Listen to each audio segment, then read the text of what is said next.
The Legend of Zelda: A Link to the Past is often considered the best 2D Zelda game, if not one of the best titles in the Zelda series.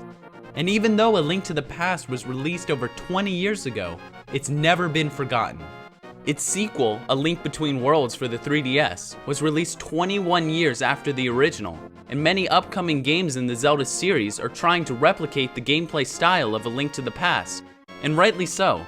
The freedom of exploration and incredibly polished gameplay is what sets this game above the rest. So on this episode of Beta64, I'm going to discuss the beta of The Legend of Zelda: A Link to the Past.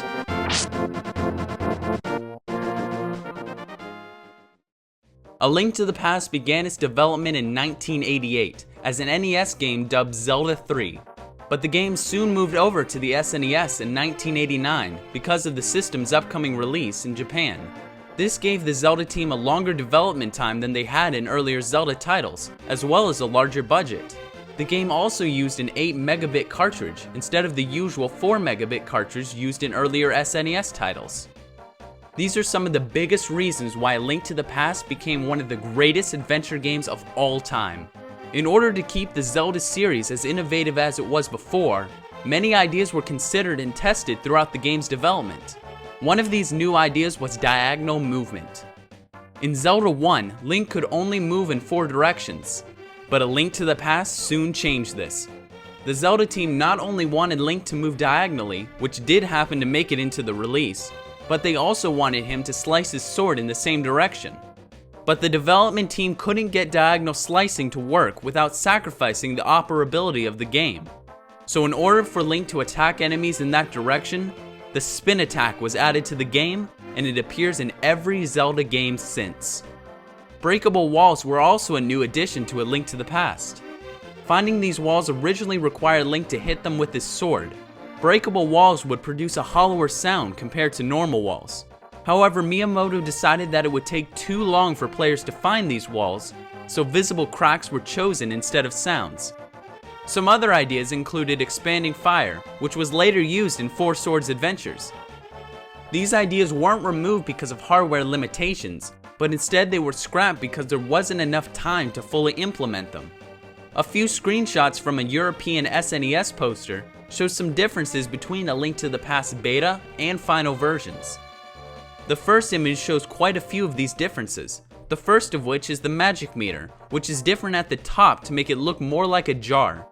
Also, the counters are on the side of the images instead of below them, and the images, with the exception of the bomb and key, are slightly different as well. The key counter in the beta is actually visible whether or not Link is in a dungeon, and it appears there may have been a limit of 255 rubies that Link could hold in the beta, which is likely because they originally used an 8-bit variable, which has a limit of 255. The bow is slightly more detailed in the beta as well. The life label in the final has lines beside the text, while the beta uses plus signs, and the amount of hearts in a row was increased from 8 in the beta to 10 in the final game. In addition, the area in this screenshot is lacking a tree and sign here, as well as a path going from both sides of the bridge.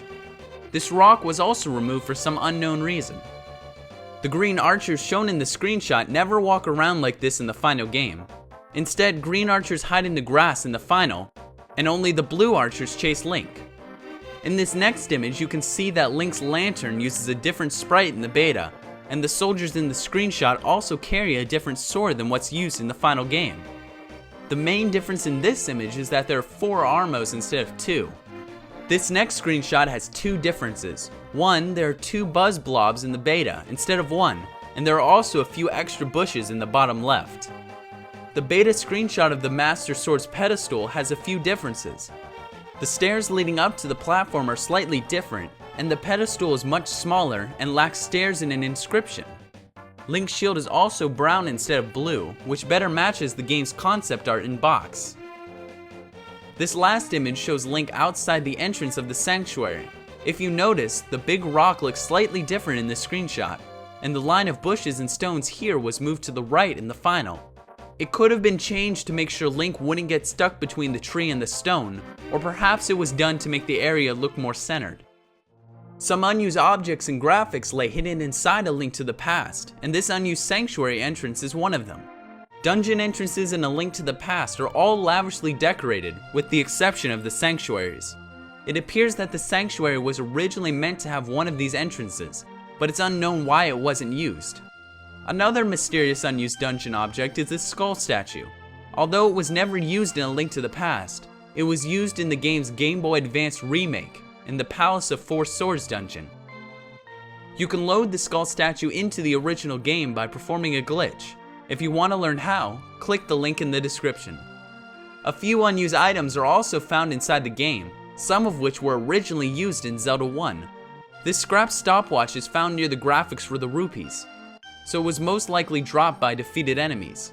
It's assumed that this stopwatch would have worked the same as the magical clock in Zelda 1, where the enemies would freeze when Link comes into contact with the clock. This small and large bone with meat is found with the sprites for the magic refill jar. It looks very similar to the bait in Zelda 1, and perhaps was meant to serve the same purpose. But the fact that it's loaded indoors could mean it was meant for something entirely different. In Zelda 1, when you meet the old man, you'll receive a letter that you must give to the old woman, and in return she will sell you 2 potions. A letter like this can be found in A Link to the Past, which takes the place of the magic mirror. This suggests that Link had to give the letter to someone and in return would receive the magic mirror, much like how he needs the shovel to receive the flute. The letter uses the same icon as the map, just like in Zelda 1. Bolly's friend in his Dark World form has a couple of unused sprites, both of which show him crying. In the final game, Bolly's friend never changes his happy expression, despite being kicked around like a soccer ball. This next character never appears in game, but he's located with the graphics for the ending. The animation he would have used shows him celebrating, which would have fit nicely with the game's ending. It's possible that he was an early villager, or perhaps a resident of the Dark World. This Dark World bat is one of 2 unused enemies in A Link to the Past. It doesn't have any functionality left, but it's assumed that it would have shot these fireballs. The other unused enemy is this cannon trooper. Unlike the bat, this enemy is still fully functional and works perfectly in game, which means he was probably a last-minute cut.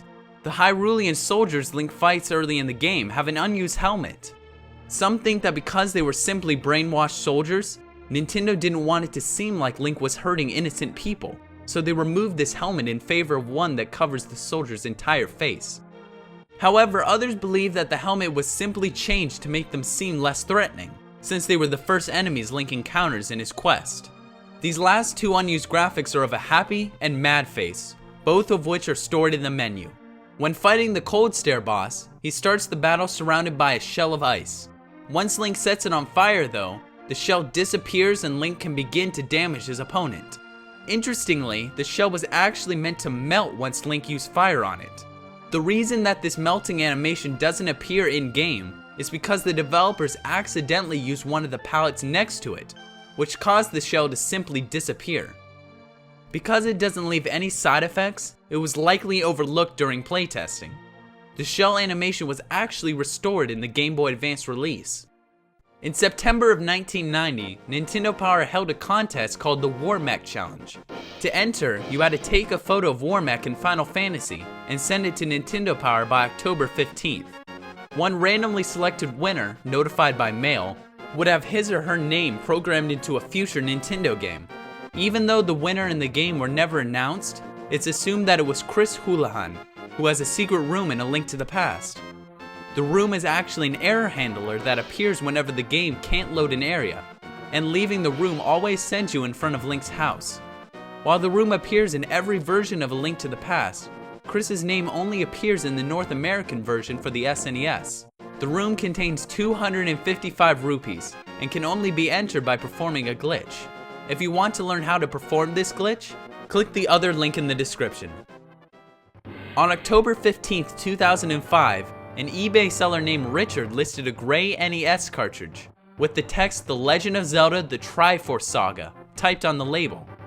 The cartridge also had the date 1990 on it as well, and the version number Beta 0.6.24. To prove the game was legitimate, the seller also uploaded a photo of the game being played on a real NES console. The cartridge was sold for roughly $3,000 to the winner under the nickname Killer 7. 2 days later, the seller stated that he believed the winner was actually an employee of the company Silicon Knights, which created Metal Gear and Eternal Darkness. However, the CEO and founder of Silicon Knights responded to this, saying that the company didn't make the purchase, and that they would investigate their employees in search of a connection between them and Killer 7. Soon after the auction, a well-known Zelda fan site seemed to approve the cartridge to be fake. They noted that not only would it be impossible to play the development cartridge on the console shown without a Game Genie, but also that Zelda 3 was actually moved to the SNES in 1989, 1 year before the date typed on the sold cartridge. So it would have been very unlikely for Nintendo to create an NES beta cartridge for Zelda 3 1 year after they stopped working on the NES version. In June of 2006, someone else tried to sell a Zelda 3 development cartridge, this time for the Super Nintendo.